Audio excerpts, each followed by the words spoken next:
منها زوجها وبث منهما رجالا كثيرا ونساء واتقوا الله الذي تساءلون به والأرحام إن الله كان عليكم رقيبا.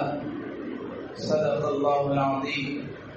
وقال النبي صلى الله عليه وسلم: من أحب أن يبسط له في رزقه وينسأ له في أجله فلیصل رحمہ او کما قال علیہ الصلاۃ والسلام. محترم معزز بزرگوں، دوستوں، سورہ نساء کے متعلق کل مختصر خلاصہ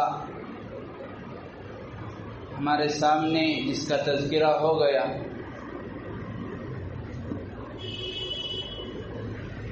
اللہ تبارک و تعالی نے اس سورت کی پہلی آیت میں انسانوں کی پیدائش اور انسان اور اللہ کے بندوں پر جو حقوق ہیں اس کی طرف اشارہ کیا ہے، اور پہلی آیت سے اللہ تبارک و تعالی نے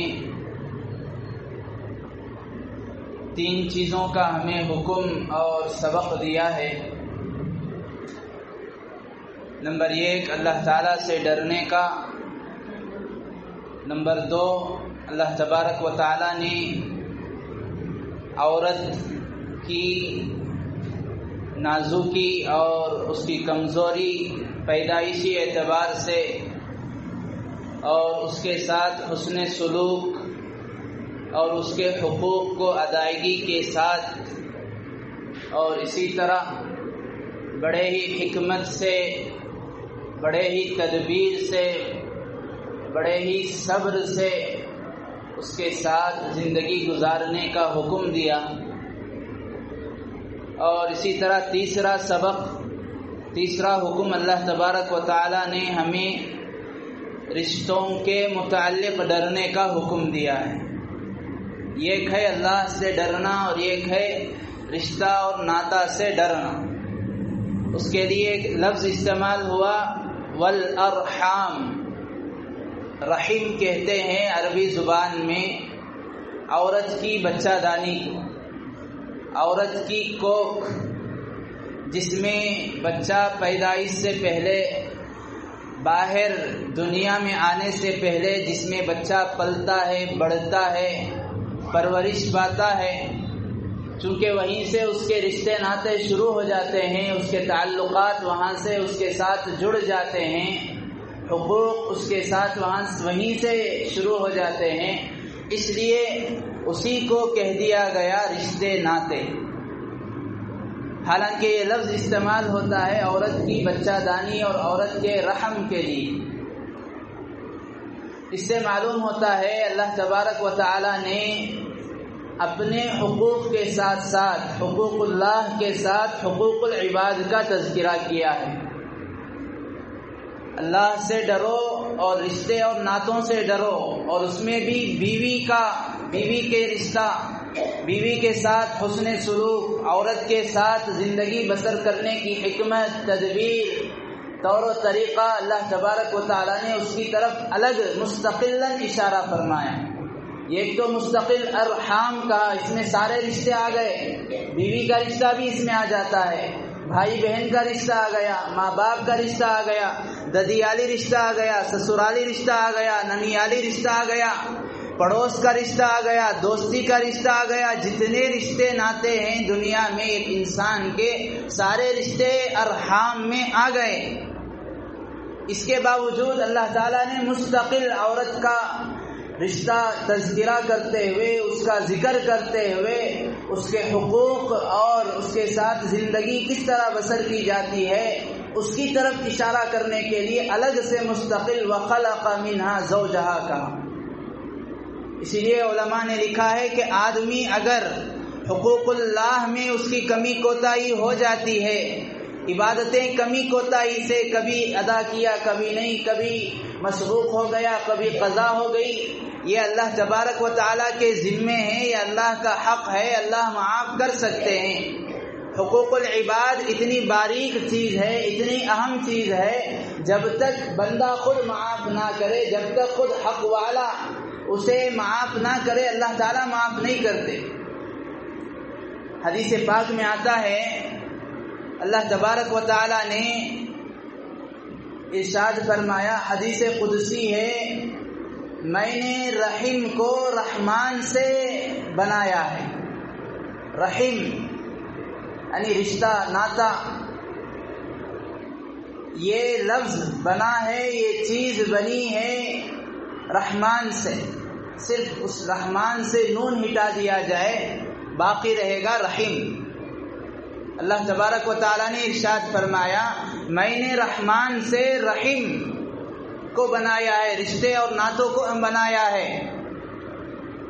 اور ایک حدیث میں آتا ہے، جب اللہ تبارک و تعالیٰ نے رشتے ناتے کو پیدا کیا تو وہ اللہ تبارک و تعالیٰ کے دربار میں، حدیث کے الفاظ تو یہ ہیں کہ اللہ تبارک و تعالیٰ کو اس نے لپیٹ لیا۔ اب وہ کیسے لپیٹا واللہ عالم، اس کی کیفیت اللہ تعالیٰ ہی جانتے ہیں۔ یعنی اللہ کی پناہ میں وہ آ گیا رحیم۔ اللہ تعالیٰ نے پوچھا، ارے کیا بات ہے؟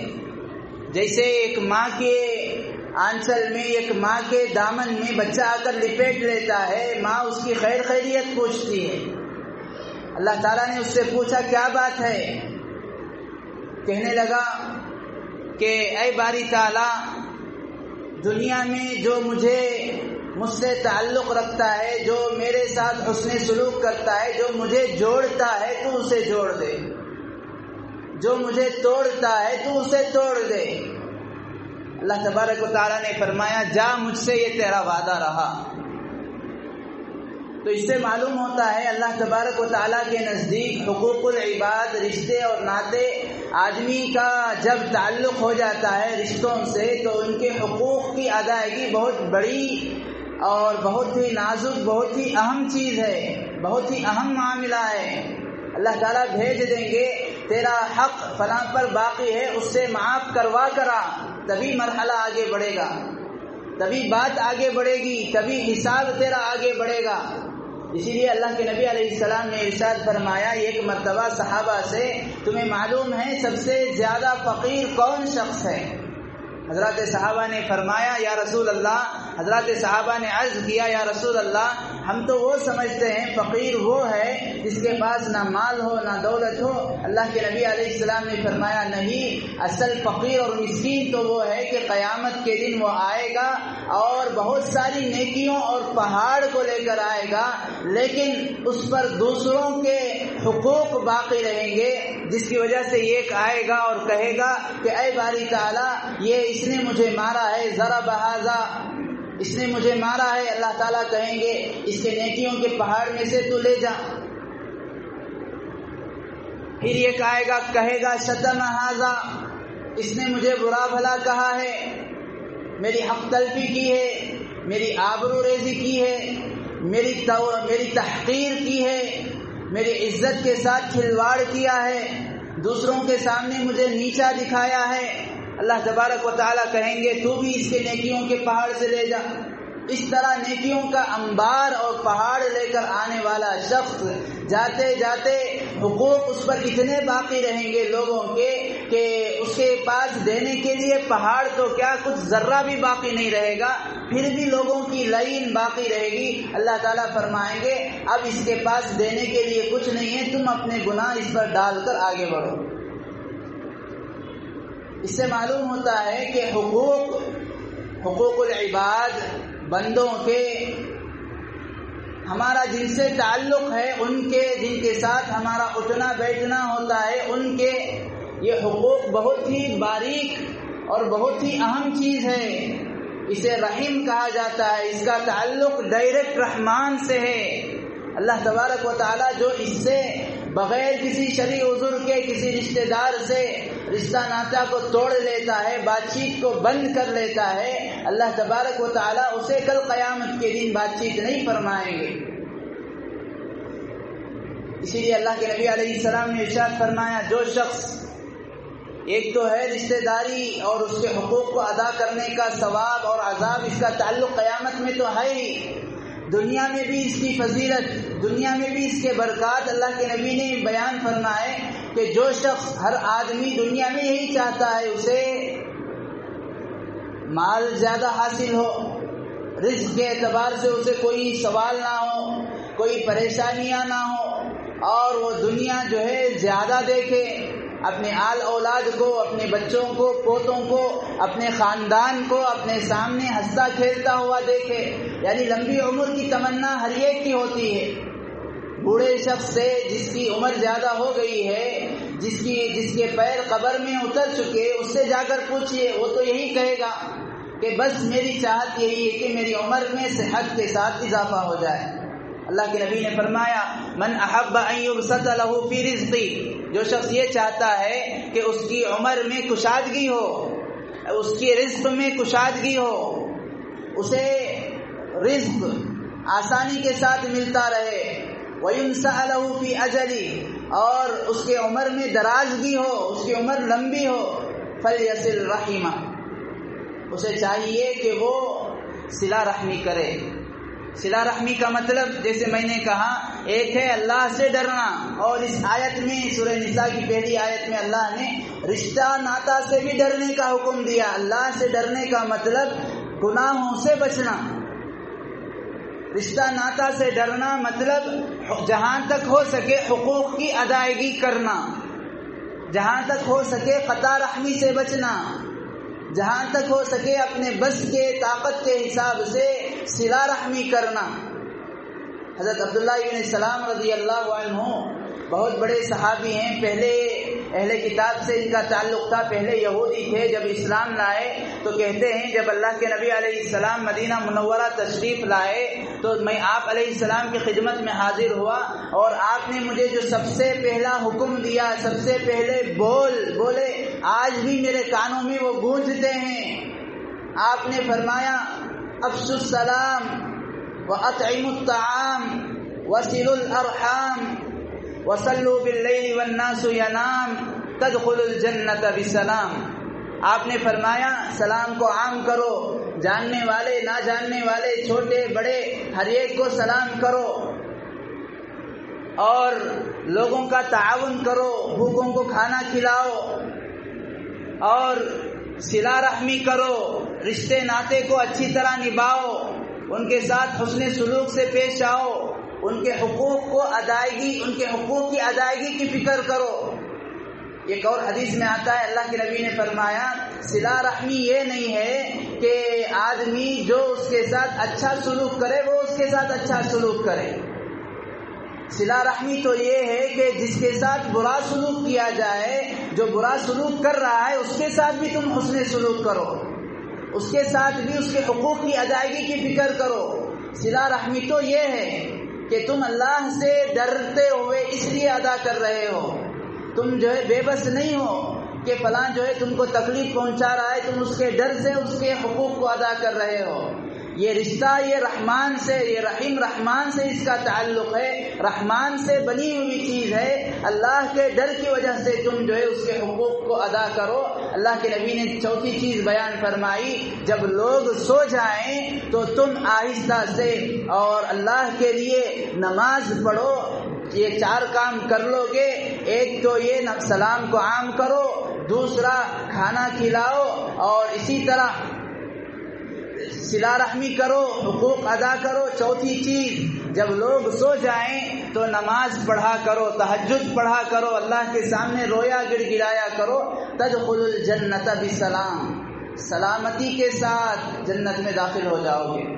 حضرات علماء نے مطلب بیان کیا سلامتی کے ساتھ کا مطلب کیا ہے، مطلب بغیر حساب کتاب کے اللہ تبارک و تعالی جنت میں داخل کر دے گا، اور یہ وہی مہینہ ہے۔ اللہ کے نبی نے فرمایا 2 چیزیں ایسی ہیں تمہیں اس سے کوئی چارہ کار نہیں ہے، یعنی تمہیں اس کے متعلق سوال کرنا ہی ہے، تم اس سے بچ نہیں سکتے، ایک تو جہنم سے پناہ مانگنا، دوسرا جنت کا سوال کرنا، یہ 2 چیزیں اس مہینے میں کثرت سے کیا کرو۔ اور یہاں تک اللہ کے نبی علیہ السلام نے رشتہ داروں کے حقوق کا لحاظ کیا، آپ نے فرمایا الصدقۃ علی المسکین صدقۃ، کوئی آدمی فقیر پر غریب پر صدقہ کرتا ہے وہ ایک صدقہ ہے. وہی علی ذی الرحم سنتان، اور اگر کوئی رشتہ دار کو صدقہ کرتا ہے، اس کا تعاون کرتا ہے، وہ تو 2 صدقے ہیں، وہ دگنا ثواب رکھتا ہے. صدقۃ وصلۃ، ایک تو صدقے کا اور دوسرا صلہ رحمی کا اسے ثواب دیا جاتا ہے. اسی لیے حدیث پاک میں ایک واقعہ آیا ہے کہ ایک صحابی رات کے اندھیرے میں گھر سے نکلے، مسجد نبوی پہنچے نماز پڑھنے کے لیے، اور جاتے ہوئے اپنے جیب میں 1 دینار رکھ کر چلے صدقہ کرنے کے لیے. بڑا بہترین دلچسپ واقعہ ہے. 1 دینار آج کے زمانے کے حساب سے $100 سے بھی زیادہ ہوتا ہے، درہم سے بھی اس کی زیادہ قیمت ہے. اور جتنی کرنسیاں ہیں ہماری اور دیگر ممالک کی، ان سب میں اعلیٰ نمبروں میں، ان سب میں سر فہرست دینار ہی کا شمار ہوتا ہے. دینار جیب میں رکھ کر چلے مسجد نبوی، نماز پڑھ لی، نماز سے فارغ ہو کر آتے ہوئے، اس زمانے میں چراغوں کا زمانہ نہیں تھا، لائٹ بجلی وغیرہ کا زمانہ نہیں تھا. نماز سے فارغ ہو کر آتے ہوئے کہیں پر ایک شخص کھڑے ہوئے تھے، انہیں 1 دینار ان کی جھولی میں ڈال دی، گھر آ گئے.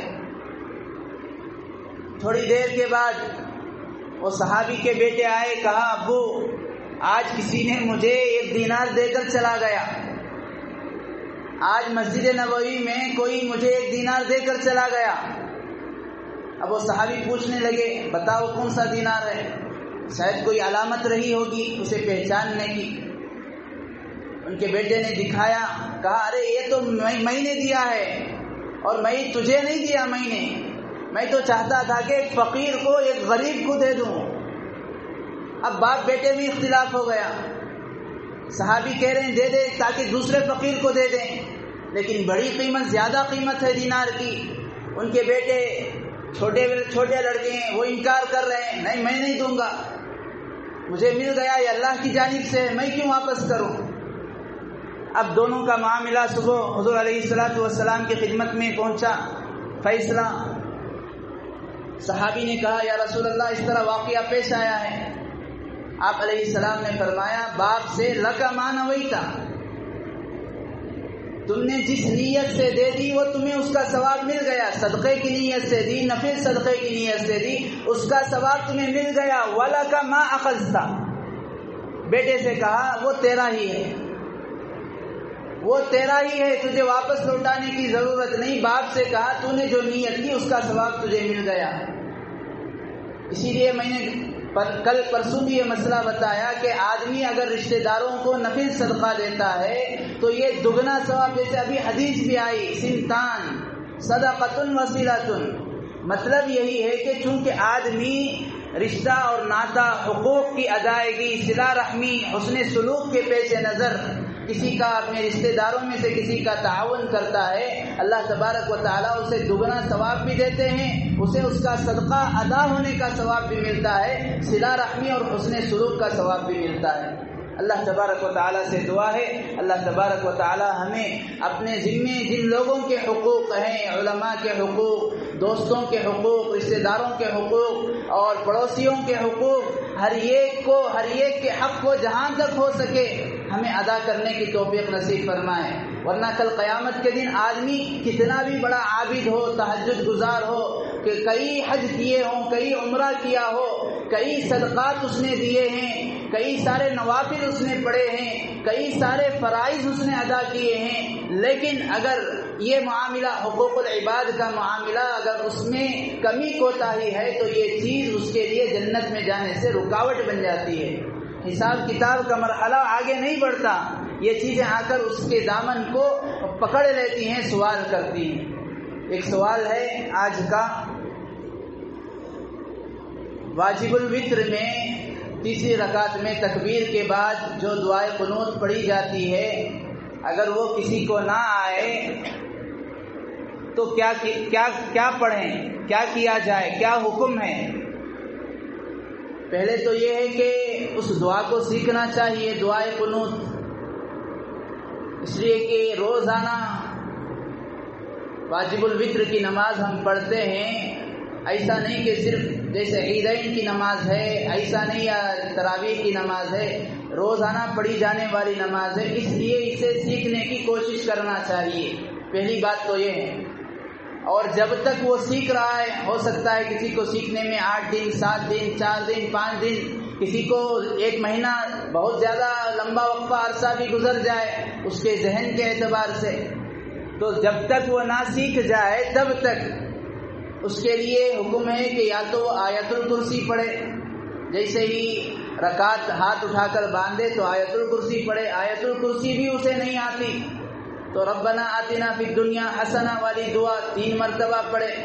اگر کسی اللہ کے بندے کو یہ دعا بھی نہیں آتی تو اس کے لیے حکم ہے کہ وہ استغفر اللہ استغفر اللہ استغفر اللہ 3 مرتبہ پڑھ لے. لیکن آیت الکرسی کا حکم ہو یا ربنا آتنا پڑھنا ہو یا استغفر اللہ، یہ تینوں دعائیں پڑھنے کا حکم اس وقت تک ہے جب تک کہ وہ دعا نہ سیکھ لے. دعا سیکھنے تک ہے. بہت سارے لوگ اسی میں جو ہے زندگی گزار دیتی ہیں، اسی میں زندگی گزار رہے ہیں، کئی عرصہ اسی میں گزر گیا. نہیں ہمیں دعا نہیں آتی، ہمیں جائز ہے یہ پڑھ سکتے ہیں. سیکھنے کی مدت تک ادھر سے سیکھتے رہنا چاہیے، تب تک یہ دعا پڑھنا ہے، اسی میں کام چلانا نہیں ہے. اگر کوئی آدمی اس چیز پر تکیہ اور اس چیز پر سہارا لگا لیتا ہے کہ میں یہ دعائیں پڑھ لوں گا ربنا آتنا یا استغفر اللہ یا آیت الکرسی، اور اسے سیکھنے کی کوشش نہیں کرتا، وہ اس کی واجب الوتر کی نماز مکروہ ہو جاتی ہے. اس کے واجب الوتر کی نماز ثواب کے اعتبار سے کم درجے کی ہے، اللہ کے یہاں قابل قبول ہونے میں شک رہ جاتا ہے. اللہ تبارک و تعالی ہمیں دین کو، ہماری عبادتوں کو جان کر، سیکھ کر، پوچھ کر، مسائل کو حاصل کر کے اسے صحیح اور درست کرنے کی توفیق نصیب فرمائے. آمین. وآخر دعوانا الحمدللہ رب العالمین.